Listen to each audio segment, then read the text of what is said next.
Good morning. It's early and I'm trying to get on time to work, so I got to record this and then get to the shop. I've just got to do things at the shop, so it'd be kind of hard for me to do both. But in Mark chapter 8, starting in verse 14, it says, "Then calling the crowd to join his disciples," this is Jesus Christ, he said, "If any of you wants to be my follower, you must turn from your selfish ways, take up your cross, and follow me. If you are trying to hang on to your life, you will lose it. But if you give up your life for my sake and for the good news, sake of the good news, you will save it. And what do you benefit if you gain the whole world but lose your own soul? Is anything worth more than your soul? If anyone is ashamed of me and my message in these adulterous and sinful days, the Son of Man will be ashamed of that person when he returns in his glory of his Father with his holy angels." Then in Genesis chapter 19, there's a city called Sodom and Gomorrah, and Lot's living in Sodom, and he was Abraham's nephew, Abraham, which is considered the father of faith.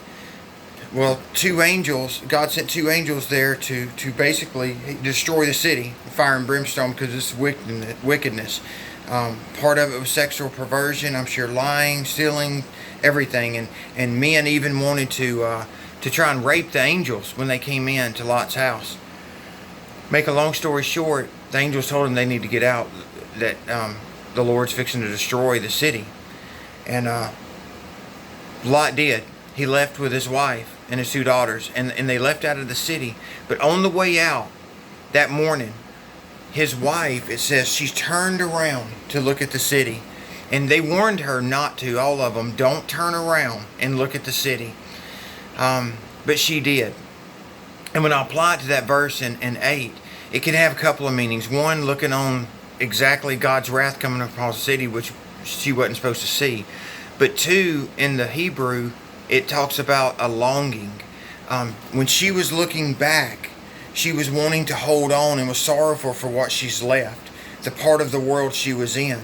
The same thing we just learned in Mark chapter 8, what Jesus is saying, if you want to be my follower, you have to give up your life for his name's sake.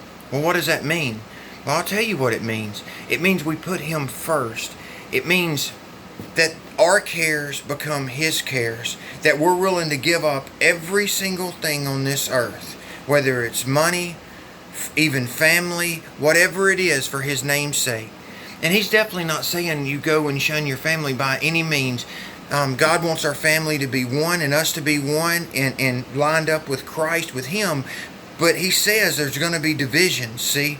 There is. And you have to be willing to stand up for Jesus. You have to be willing that no matter what comes against you, to not long after this world and the things is it, and not be persuaded. What happens when it comes between serving Christ and starving, or your family starving, or taking the mark of the beast, or doing what the world wants to feed them? You have to be willing to starve. You have to be willing to die. You have to be willing to give up everything that there is for his name's sake. And that's what Jesus is saying. He accepts no less. You can't half-hearted come to Christ. There is no half-heartedness. She couldn't just glance back real quick. And it wasn't a quick glance. It was a longing, wanting to be back with the world. When you give your life to Jesus, you can't long to be back in the world.